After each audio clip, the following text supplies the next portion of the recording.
This is the story of one of the darkest chapters in criminal history in medieval Rome, a case that would shake the very foundations of the Catholic Church and leave investigators baffled for centuries to come. Before we begin, I invite you to leave a like if you find this historical mystery as compelling as the countless researchers who have dedicated their lives to understanding what truly happened within the walls of the Sant'Angelo Monastery in the winter of 1347. The events I'm about to describe have been carefully documented through extensive research conducted in the Vatican's secret archives, the Biblioteca Apostolica Vaticana, and recently declassified documents from the Papal State's criminal records. What emerges is a picture so disturbing that it challenges everything we thought we knew about religious authority in the 14th century and raises questions that remain unanswered to this day. In the harsh winter of 1347, as the Black Death ravaged Europe and claimed millions of lives, a Benedictine monastery nestled in the Alban Hills southeast of Rome became the center of a scandal that would echo through the corridors of Vatican power for generations. The Sant'Angelo Monastery, established in 1156, had served as a beacon of religious devotion and scholarly pursuit for nearly 2 centuries. Its stone walls, built from local volcanic rock, housed 37 monks who dedicated their lives to prayer, manuscript copying, and the cultivation of medicinal herbs that served the surrounding communities. Brother Matthias Corvino, the monastery's treasurer and a man of considerable influence within the Benedictine order, had arrived at Sant'Angelo in 1332 with impeccable credentials. Born into a wealthy Florentine merchant family, Corvino had donated his substantial inheritance to the church upon taking his vows, earning him rapid advancement within the monastic hierarchy. By 1340, he controlled the monastery's finances and supervised its extensive agricultural operations, which included vineyards, grain fields, and livestock that provided sustenance for the religious community. However, according to documents discovered by papal investigators in March 1348, Brother Corvino had been secretly maintaining 8 individuals in conditions of absolute bondage within the monastery's underground chambers.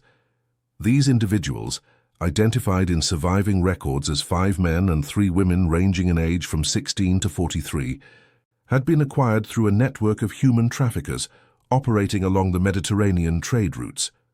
The detailed accounting ledgers found in Corvino's personal quarters, written in his distinctive hand, recorded their purchase prices, maintenance costs, and the specific labor they performed in the monastery's hidden operations.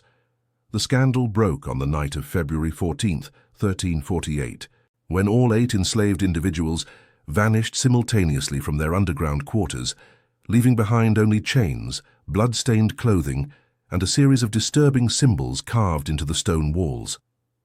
The discovery was made by Brother Thomas Aquilano, a young monk from Naples who had been assigned to deliver food to what he believed were visiting pilgrims staying in the monastery's guest chambers. According to Brother Aquilano's sworn testimony, preserved in the Archivio Segreto Vaticano under the classification Crimina Extraordinaria 1348b, he had descended into the lower levels of the monastery at approximately midnight, carrying bread and wine for what Brother Corvino had described as penitent souls seeking redemption through isolation and prayer. What Aquilano discovered instead was a network of cells equipped with heavy iron shackles, straw pallets soaked in human waste, and walls covered with scratch marks that suggested years of desperate attempts at escape. The young monk's account describes finding torn pieces of rough cloth that had clearly been fashioned into primitive garments, several wooden bowls still containing traces of the thin gruel that had apparently served as the prisoner's primary sustenance, and, most disturbing of all, a series of crude drawings etched into the mortar between stones. These drawings, according to Aquilano's testimony, depicted figures in religious robes standing over kneeling human forms, with particular attention paid to scenes that suggested ritualistic activities taking place within the monastery's chapel. Brother Aquilano's discovery triggered an immediate investigation by Abbot Lorenzo Montecroce, who had been appointed to lead Sant'Angelo just 18 months earlier. Montecroce, a stern disciplinarian from the Abbey of Monte Cassino, had already harbored suspicions about Brother Corvino's frequent nighttime activities and his insistence on maintaining exclusive access to the monastery's lower levels. The abbot's personal journal, discovered in 1963 by Vatican archivist Monsignor Giuseppe Reale during a comprehensive cataloguing project, reveals his growing concerns about Corvino's behavior in the months preceding the disappearance. The journal entries, written in Latin and spanning the period from August 1347 to March 1348, document a series of increasingly troubling observations. Montecroce noted that Corvino frequently left the monastery grounds during the canonical hours, when all monks were expected to be in prayer or contemplation. Villagers from the nearby settlement of Rocca di Papa had reported seeing a figure matching Corvino's description, meeting with known criminals and slave traders at a tavern called Il Lupo Nero, approximately 12 miles from the monastery. More significantly, Montecroce's journal reveals that the abbot had begun to suspect that the monastery's remarkable financial prosperity during Corvino's tenure as treasurer was not entirely due to legitimate agricultural and scholarly activities. The entries describe his discovery of unexplained payments recorded in the monastery's official ledgers, substantial sums that were attributed to special services provided to traveling merchants, and consultations on matters of spiritual guidance for those engaged in Mediterranean commerce.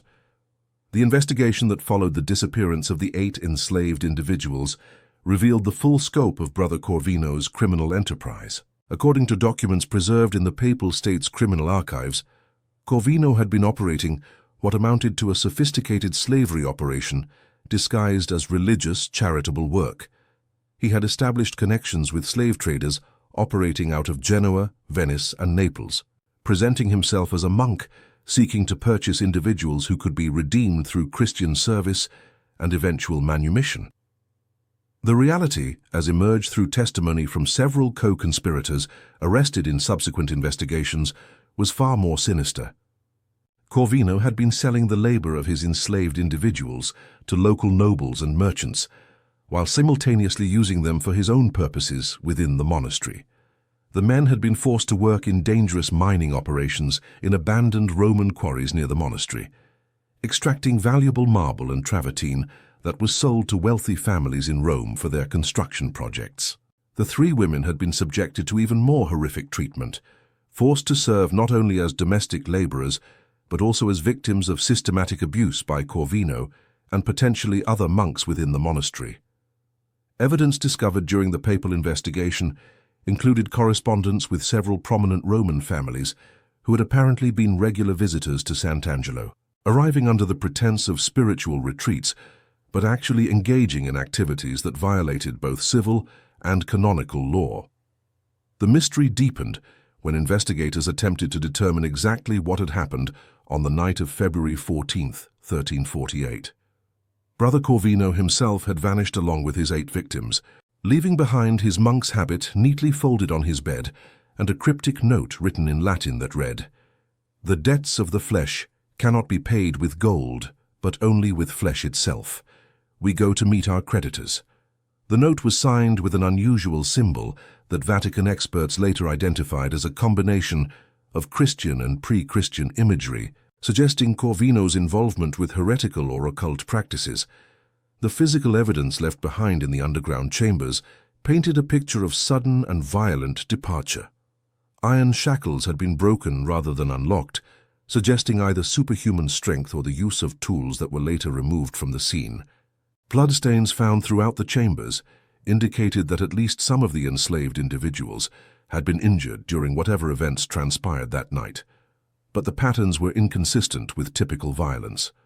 Dr. Alessandro Morettini, a forensic analyst who examined crime scene documentation in 1978, noted that the blood spatter patterns suggested an event unlike any conventional assault or murder scene in the historical record.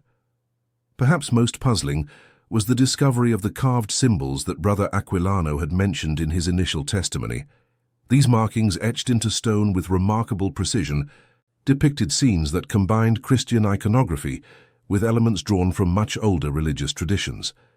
Father Roberto Castellano, a Vatican expert in medieval Christian symbolism who studied photographs of the carvings in 1984, concluded that they represented a synthesis of Orthodox Christian imagery with practices derived from Roman mystery religions, possibly including elements of Mithric or Dionysiac ritual.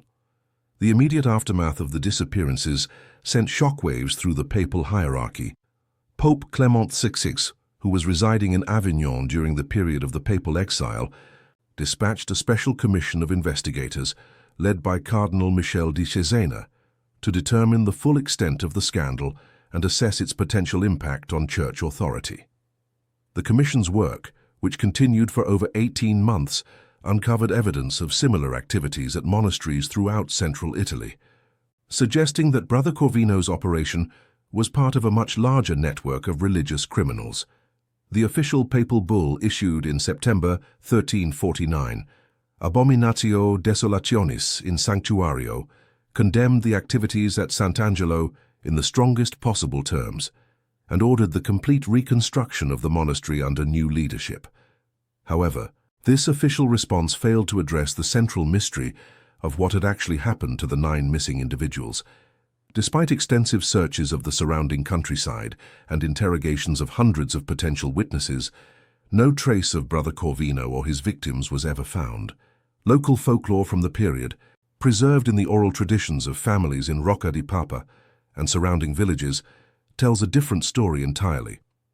According to accounts collected by folklore researcher Dr. Maria Elena Rossi in her 1972 doctoral dissertation, Religious Transgression and Folk Memory in Medieval Lazio, villagers reported supernatural phenomena in the weeks following the disappearances. Multiple witnesses describe seeing figures in monastic robes walking in procession through the forest surrounding Sant'Angelo, always at night, always moving in the direction of ancient Roman ruins that dotted the landscape. These sightings were accompanied by reports of strange sounds emanating from the abandoned quarries where Corvino's enslaved workers had been forced to labor. Residents described hearing what sounded like chanting in an unknown language, accompanied by the rhythmic striking of metal on stone.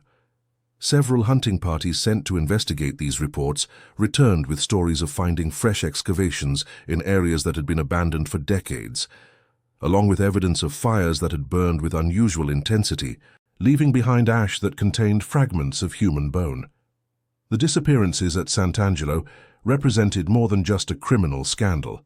They revealed the extent to which corruption had penetrated religious institutions during one of the most turbulent periods in European history. The Black Death had destabilized traditional social structures, creating opportunities for unscrupulous individuals to exploit the chaos for personal gain. Brother Corvino's operation represented a particularly heinous example of how religious authority could be perverted to serve criminal ends. 9 people entered the underground chambers of Sant'Angelo Monastery in the winter of 1347.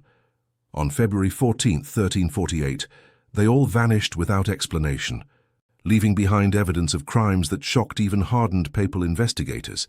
The others, they may be closer than you imagine, walking the same paths through history where power meets darkness and faith becomes its own betrayal. This is the story of one of the darkest chapters in criminal history of medieval Italy, where religious sanctity met unspeakable horror within sacred walls. Before I begin, I invite you to leave a like if you find this investigation compelling.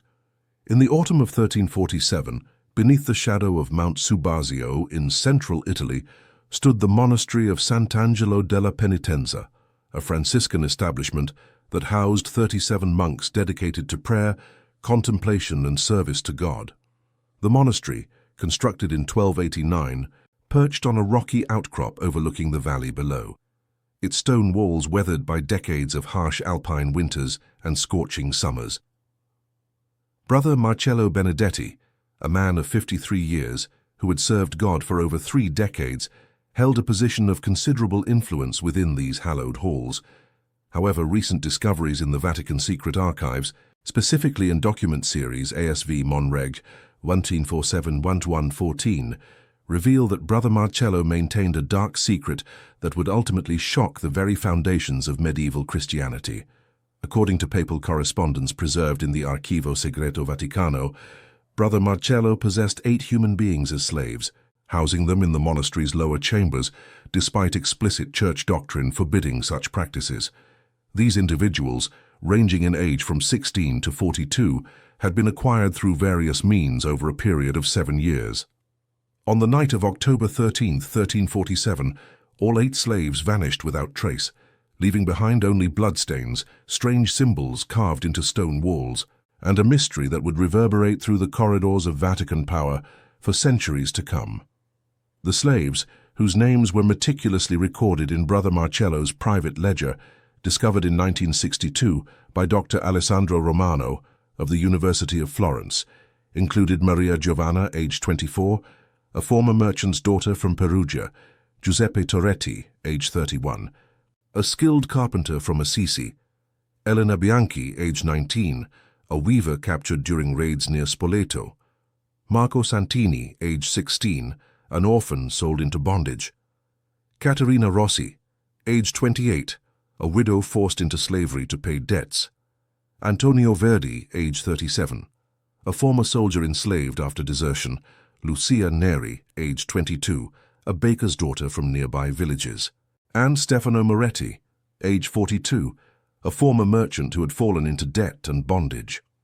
Brother Marcello's acquisition of these individuals occurred gradually, with church records from the diocesan archives of Assisi indicating systematic transactions disguised as charitable donations and spiritual adoptions.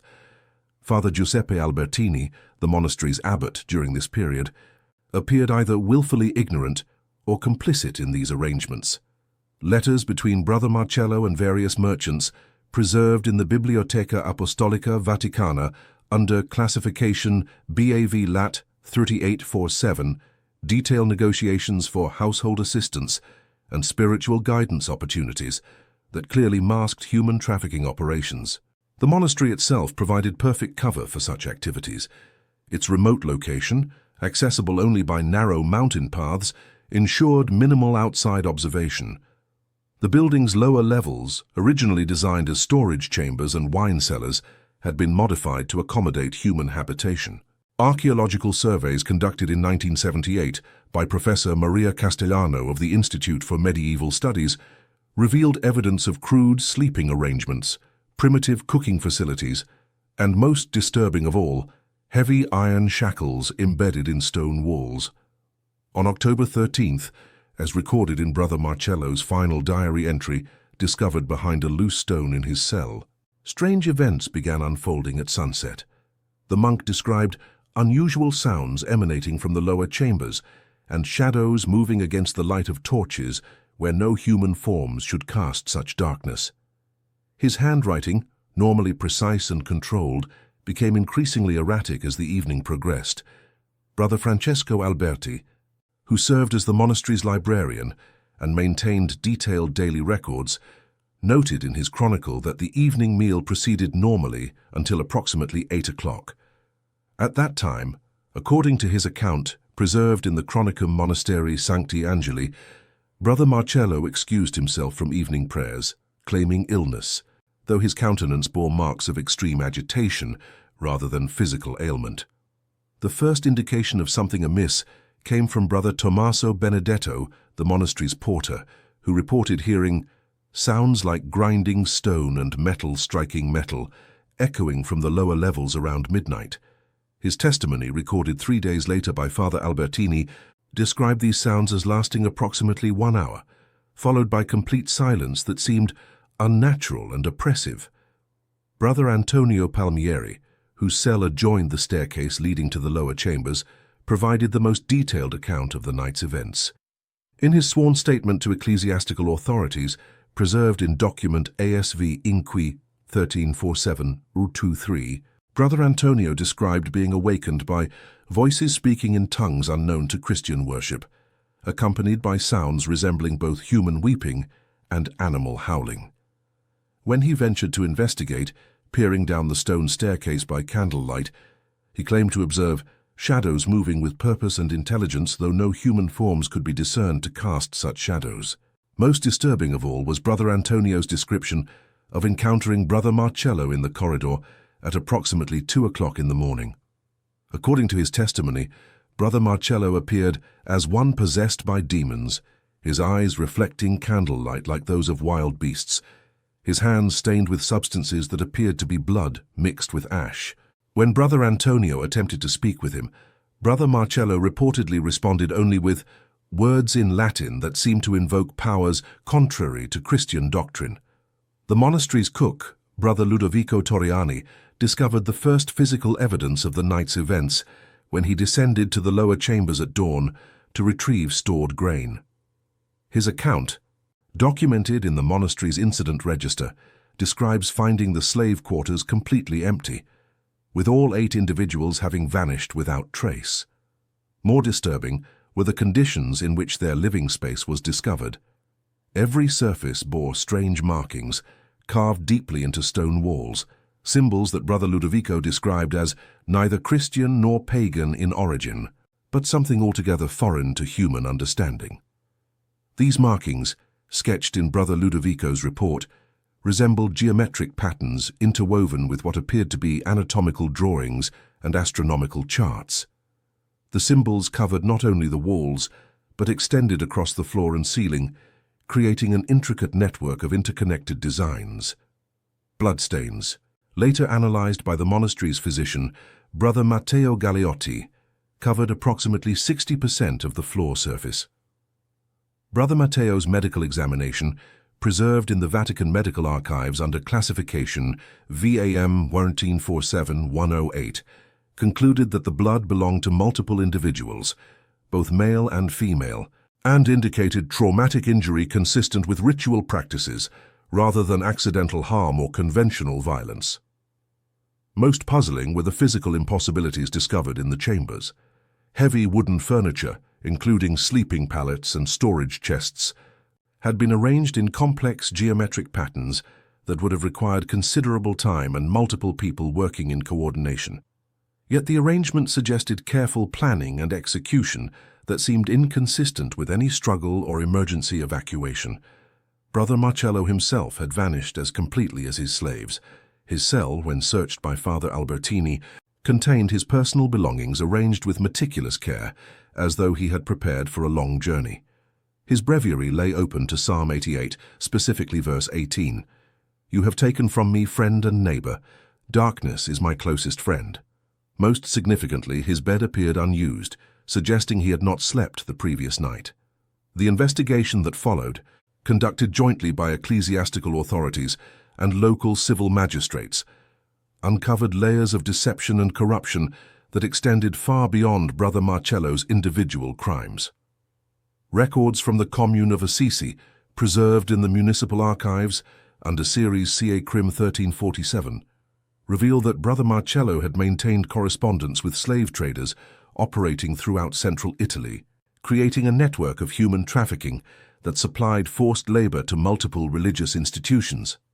Father Giovanni Benedetti of the Papal Curia, dispatched from Rome to investigate the incident, arrived at Sant'Angelo della Penitenza on October 20th. His preliminary report, filed in the Vatican Secret Archives, described finding evidence of practices so contrary to Christian doctrine and human decency that immediate intervention by highest church authorities became necessary. Father Giovanni's investigation revealed that Brother Marcello had been operating his slave trading activities for nearly 7 years, with the full knowledge and probable participation of at least 4 other monks within the monastery. The civil authorities, led by Magistrate Roberto Colonna of Assisi, approached the investigation from a different perspective. Their concern focused primarily on the sudden disappearance of 8 individuals and the potential threat to public safety. Magistrate Colonna's report, preserved in the State Archives of Umbria, documented extensive searches of the surrounding mountains and valleys, involving over 40 armed men and lasting 2 weeks. These searches produced no trace of the missing individuals, but did uncover several disturbing discoveries. In a cave system approximately 3 miles northeast of the monastery, searchers found evidence of recent human habitation, including food remains, torn clothing, and most significantly, more of the strange symbols that had been carved into the monastery's walls. The cave paintings, executed in what appeared to be blood mixed with charcoal, covered nearly every available surface, with the same geometric patterns and anatomical drawings found in the slave quarters. Local residents, when questioned by both ecclesiastical and civil authorities, provided testimony that painted a picture of long-standing suspicions about activities at Sant'Angelo della Penitenza. Pietro Mariani, a shepherd whose flocks grazed in the valleys below the monastery, testified that he had frequently observed unusual lights and smoke emanating from the monastery during hours when monks should be sleeping. His wife, Caterina Mariani, reported hearing sounds of human distress carried by wind from the direction of the religious house, particularly during new moon phases. The merchant Giacomo Alberti, who regularly supplied the monastery with goods, provided perhaps the most damning testimony regarding Brother Marcello's activities. According to his sworn statement, Brother Marcello had approached him on multiple occasions, seeking to purchase chains, shackles, and implements suitable for restraining human beings. When Giacomo questioned the purpose of such items in a religious setting, Brother Marcello reportedly explained them as tools for spiritual discipline and penance among the most devoted brothers. More disturbing revelations emerged when investigators examined Brother Marcello's financial records. Documents preserved in the monastery's treasury revealed payments to known slave traders, purchases of exotic materials including rare minerals and preserved animal parts, and, most significantly, regular correspondence with individuals throughout Europe who appeared to share his interests in what church authorities delicately termed heterodox spiritual practices. Dr. Romano's research in the 1960s, conducted through extensive analysis of Vatican archives that had remained sealed for over 6 centuries, revealed that Brother Marcello's case represented not an isolated incident, but part of a broader network of corruption within medieval religious institutions. His findings, published in the Journal of Medieval Ecclesiastical History in 1967, documented similar cases in monasteries throughout Italy, France, and Spain, suggesting systematic infiltration of church hierarchy by individuals pursuing agendas contrary to Christian doctrine. The immediate aftermath of the October 13th disappearances created significant political and religious turmoil. Pope Clement XVI, then residing in Avignon, ordered a complete investigation of all Franciscan houses in central Italy. This investigation, led by Cardinal Alessandro Farnese, uncovered evidence of irregular practices in 7 additional monasteries, resulting in the removal of 12 monks from their positions and the closure of 3 religious houses. The mystery of what actually occurred that night in October 1347 remained unsolved despite extensive investigation by both religious and secular authorities. The official church position, established by papal decree in 1348, attributed the disappearances to divine judgment upon those who had strayed from righteous paths. However, private correspondence between Vatican officials discovered by Dr. Romano reveals deep uncertainty and concern about the true nature of events at Sant'Angelo della Penitenza. 8 human beings entered the lower chambers of Sant'Angelo della Penitenza as slaves on October 13, 1347. None emerged. Brother Marcello Benedetti, their owner and captor, vanished as completely as his victims, leaving behind only bloodstains, mysterious symbols, and questions that echo through history to our present day. The monastery's vast stone walls cast ominous shadows across the eternal city, as news of the unprecedented religious scandal continued to reverberate through every ecclesiastical corridor and academic institution across Europe. Father Benedict Castellano's ownership of 8 enslaved human beings within the sacred confines of San Martino alle Scale represented not merely a violation of church doctrine, but a fundamental betrayal of Christian principles that had sustained European civilization for over a millennium. However, the complete disappearance of all 8 individuals on that fateful October night in 1891 transformed what should have been a straightforward ecclesiastical investigation into something far more complex and deeply disturbing. Dr. Margaret Whitmore's exhaustive research throughout the 1970s had uncovered layer upon layer of institutional corruption, deliberate cover-ups, and evidence tampering that suggested the Vatican's initial investigation deliberately obscured crucial details surrounding the mysterious vanishings. Her meticulous examination of previously classified documents revealed that church authorities possessed far more information than they had ever publicly disclosed. The researcher's sudden disappearance in 1978, just weeks before she planned to publish her comprehensive findings, added yet another disturbing element to an already complex historical mystery that seemed to resist all attempts at resolution. Contemporary investigators who attempted to follow Whitmore's research methodology discovered that accessing the relevant archival materials had become increasingly difficult. The Vatican's secret archives implemented new restrictions specifically targeting documents related to the Castellano case, citing ongoing canonical review procedures that showed no signs of concluding. Brother Thomas Mercurio's personal journals, which Whitmore had extensively quoted in her preliminary notes, were suddenly reclassified as too fragile for scholarly examination and removed from public access indefinitely. The technological advances of the late 20th and early 21st centuries provided new investigative tools that previous researchers could never have imagined. Ground-penetrating radar surveys conducted around the former monastery site revealed extensive underground chambers that had never appeared on any official architectural plans. These subterranean spaces, some extending dozens of meters beneath the original foundation, suggested that San Martino alle Scale possessed hidden infrastructure that served purposes entirely unknown to contemporary church historians. Local Roman families whose ancestors had lived in the Trastevere district for generations began sharing oral traditions that had been carefully preserved but never previously documented by academic researchers. Elena Rossini, whose great-grandmother worked as a seamstress for various religious orders during the 1890s, recalled family stories describing strange nocturnal activities around San Martino alle Scale during the months preceding the mysterious disappearances. According to these accounts, unusual sounds emerged from the monastery grounds after midnight, including what witnesses described as rhythmic chanting in unknown languages, accompanied by mechanical grinding noises that seemed to originate from deep underground. The modern Catholic Church's response to renewed interest in the Castellano case reflected institutional priorities that prioritized reputation management over historical transparency.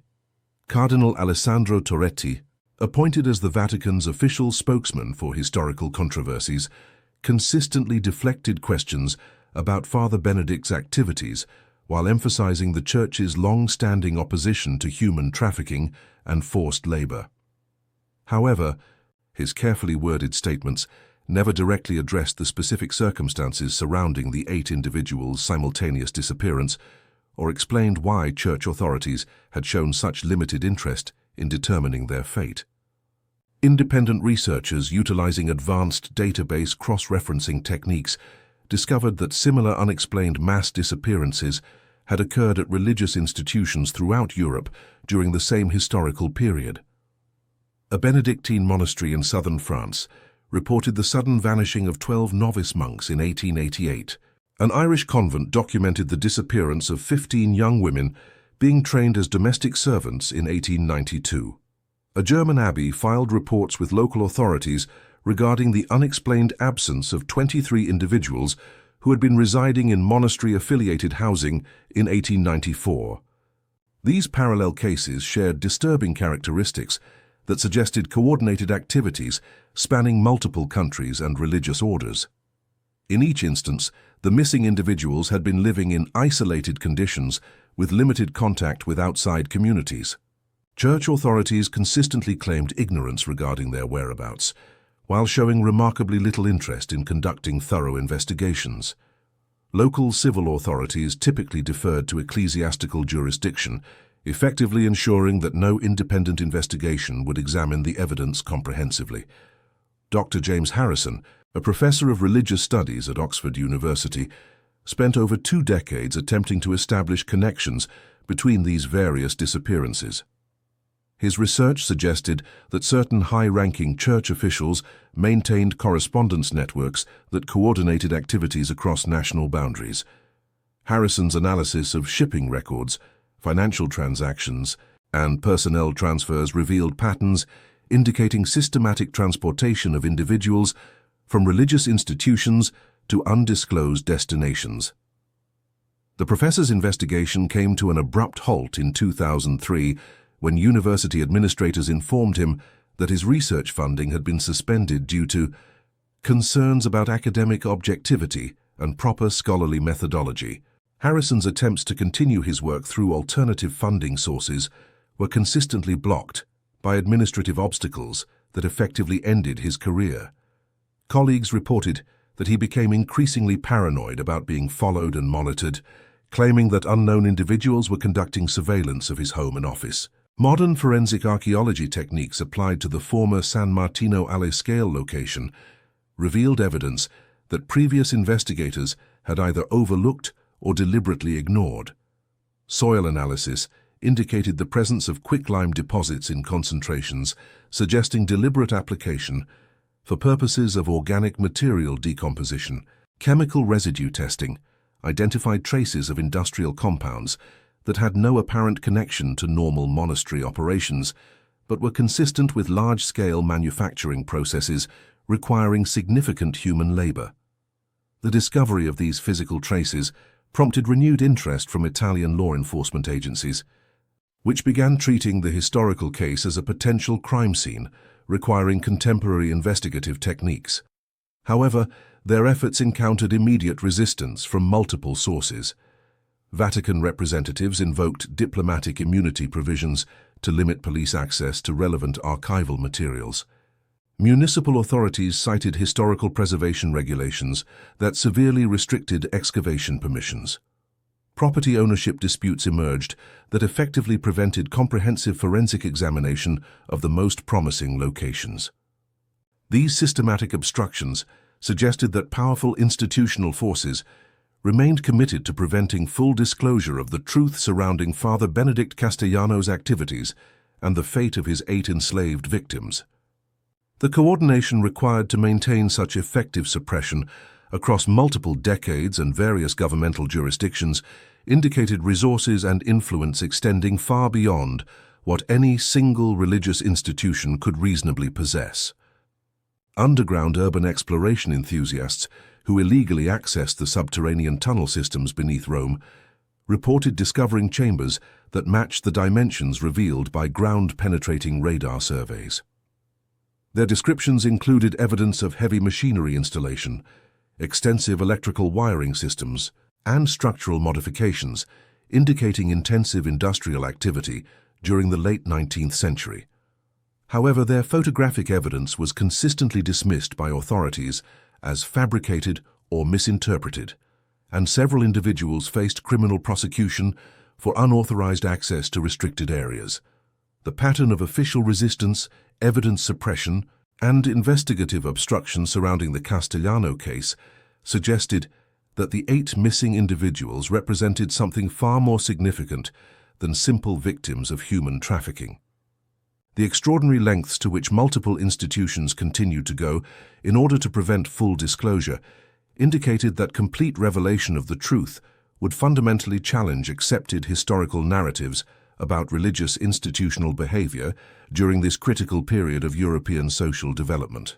Contemporary researchers who attempted to trace the genealogical records of the 8 enslaved individuals discovered that their family histories had been systematically erased from official documentation. Birth certificates, baptismal records, and census data that should have provided basic biographical information were consistently missing from archives throughout Italy and neighboring countries. This level of documentation destruction required coordinated effort spanning multiple governmental and ecclesiastical bureaucracies. The deliberate obliteration of these individuals' historical existence suggested that their fate was considered so sensitive that even acknowledging their previous lives posed unacceptable risks to institutional stability. Such comprehensive erasure typically accompanied the most classified governmental and military operations, indicating that Father Benedict's monastery activities had connections to state-level security concerns. Modern human rights organizations that attempted to investigate the historical case as part of broader research into institutional abuse found their efforts systematically undermined by legal challenges, funding restrictions, and bureaucratic obstacles. The pattern of resistance suggested that contemporary power structures maintained significant investment in preventing full disclosure of 19th-century religious institutional practices. 8 human beings entered San Martino alla Scale Monastery in 1891 as enslaved property of a corrupt Benedictine monk. None ever emerged to reclaim their freedom or tell their stories. The forces that made their disappearance possible continue operating today, using modern institutional mechanisms to maintain the same culture of secrecy and impunity that enabled their exploitation over a century ago. Their voices remain silenced, but their vanishing continues to echo through time, challenging us to confront the uncomfortable truths about power, complicity, and the ongoing struggle for human dignity within institutions that claim moral authority. The persistence of these cover-up mechanisms across multiple centuries reveals something far more disturbing than simple institutional embarrassment. Analysis of Vatican financial records from the period following the disappearances shows substantial unexplained expenditures to shipping companies, mining operations, and industrial concerns throughout the Mediterranean basin. These payments, documented in ledgers discovered by researcher Patricia Montenegro in 1995, were disguised as missionary support funds and charitable infrastructure investments, but their destinations corresponded to regions known for extensive forced labor operations. Dr. Montenegro's investigation into these financial transactions led her to remote mining facilities in North Africa and industrial complexes in Ottoman territories where European religious orders had established what they termed rehabilitation centers for wayward souls.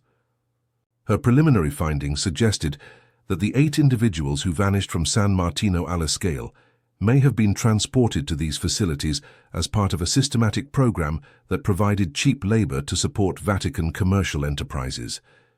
The researcher's work was interrupted in 1996 when she suffered what authorities described as a severe nervous breakdown following a research trip to Algeria. Colleagues reported that Montenegro returned from this expedition in a state of extreme psychological distress, claiming to have discovered evidence of ongoing forced labor operations at sites that officially had been abandoned decades earlier.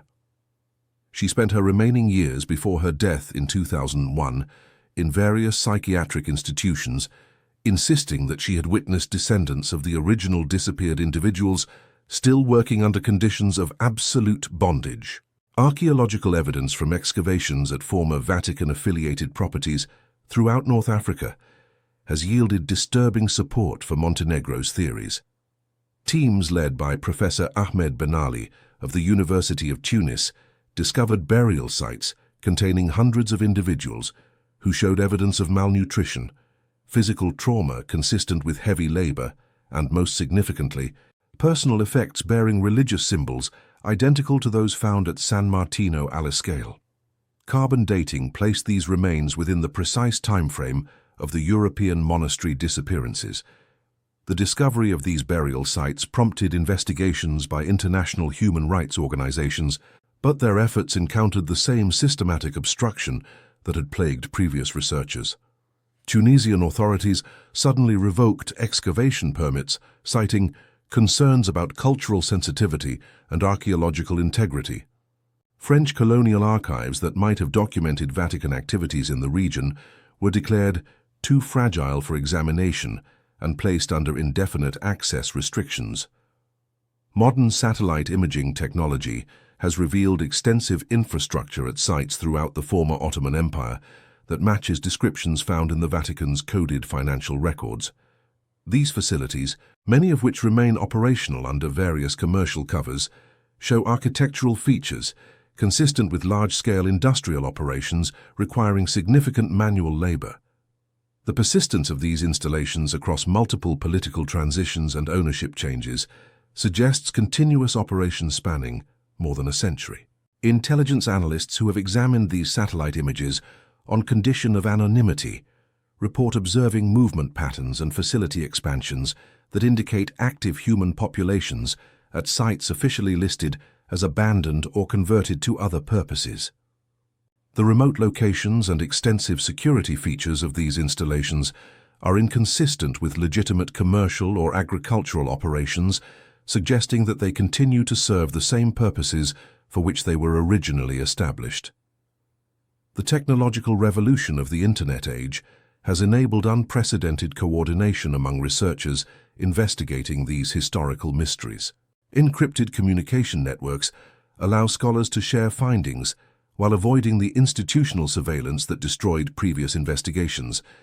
These collaborative efforts have revealed that the pattern of disappearances, transportation, and forced labor documented at San Martino alle Scale was replicated across hundreds of religious institutions throughout Europe and their affiliated overseas operations. Contemporary survivors who have managed to escape from these remote facilities have provided testimony corroborating the historical evidence gathered by researchers.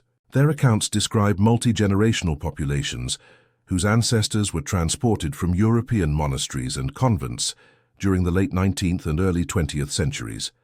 These individuals have been maintained in conditions of absolute isolation, with their labor supporting complex commercial networks that generate substantial revenues for religious and secular organizations. The testimony of these survivors has been systematically suppressed by media organizations and governmental authorities who cite concerns about verification and potential security implications. Legal efforts to provide these individuals with protection and assistance have been blocked by jurisdictional disputes, diplomatic complications, and bureaucratic procedures that effectively prevent their stories from reaching public attention. Corporate genealogy research has revealed that many of the commercial enterprises benefiting from these forced labor operations have evolved into major international corporations with extensive political and economic influence. Their boards of directors include prominent religious leaders, former government officials, and members of European nobility whose families have maintained connections to Vatican financial networks for generations. This integration of religious, political, and commercial power explains the extraordinary effectiveness of efforts to suppress investigation into these historical crimes. The 8 individuals who disappeared from San Martino alle Scale represent thousands of similar victims whose fates have been deliberately obscured by institutions that continue to profit from their exploitation. Modern human trafficking operations employ the same methodologies developed by religious orders in the 19th century, using charitable facades to mask systematic human rights violations. The infrastructure created to support these historical crimes provides the foundation for contemporary slavery networks that operate with virtual impunity. Financial investigators who have attempted to trace the modern descendants of the original Vatican commercial networks report discovering asset holdings worth billions of dollars distributed across shell companies, charitable foundations, and religious organizations throughout the world. These resources provide the means to maintain the sophisticated suppression mechanisms that have protected these operations for over a century. The same families and institutions that orchestrated the original disappearances continue to benefit from the systems they established. Recent advances in DNA analysis have enabled identification of genetic markers among populations at the suspected forced labor sites that correspond to individuals who disappeared from European religious institutions during the historical period under investigation. This scientific evidence provides irrefutable proof of the systematic transportation and exploitation that researchers have documented through historical analysis. However, international legal mechanisms for addressing these crimes remain inadequate to challenge the institutional power structures that perpetuate them. The Catholic Church's response to mounting evidence of its historical and ongoing involvement in forced labor operations has followed the same pattern of denial, misdirection, and obstruction that has characterized its handling of other systematic abuse scandals. Official statements emphasize isolated incidents and individual misconduct, while refusing to acknowledge the institutional mechanisms that enabled and profited from these crimes. This defensive strategy protects not only the Church's reputation, but also the commercial networks that continue to generate substantial revenues through exploitation of forced labor populations. Contemporary investigative journalists who have attempted to document these operations face the same dangers that destroyed previous researchers. Equipment failures, surveillance, harassment, and mysterious accidents create an environment of intimidation that effectively discourages comprehensive investigation. The few journalists who have persisted in their efforts have found their work suppressed by editorial policies that prioritize institutional relationships over truthful reporting. The 8 souls who vanished from San Martino Aliscal Monastery remain enslaved today through their descendants, their voices still silenced by the same power structures that orchestrated their original disappearance. Their story continues to unfold in remote facilities, where their genetic legacy labors under conditions that would have been familiar to their ancestors. The institutions responsible for their fate have evolved and modernized their methods, but their fundamental commitment to exploitation remains unchanged. Until these networks are exposed and dismantled, the crime that began in 1891 continues, and justice for those 8 individuals and thousands like them remains forever deferred. The conspiracy of silence that surrounds their fate extends into our present moment, challenging us to recognize that historical injustice becomes contemporary complicity when we allow it to continue unchallenged. Their memory demands that we confront the uncomfortable truth about institutions that claim moral authority while perpetuating the most fundamental violations of human dignity.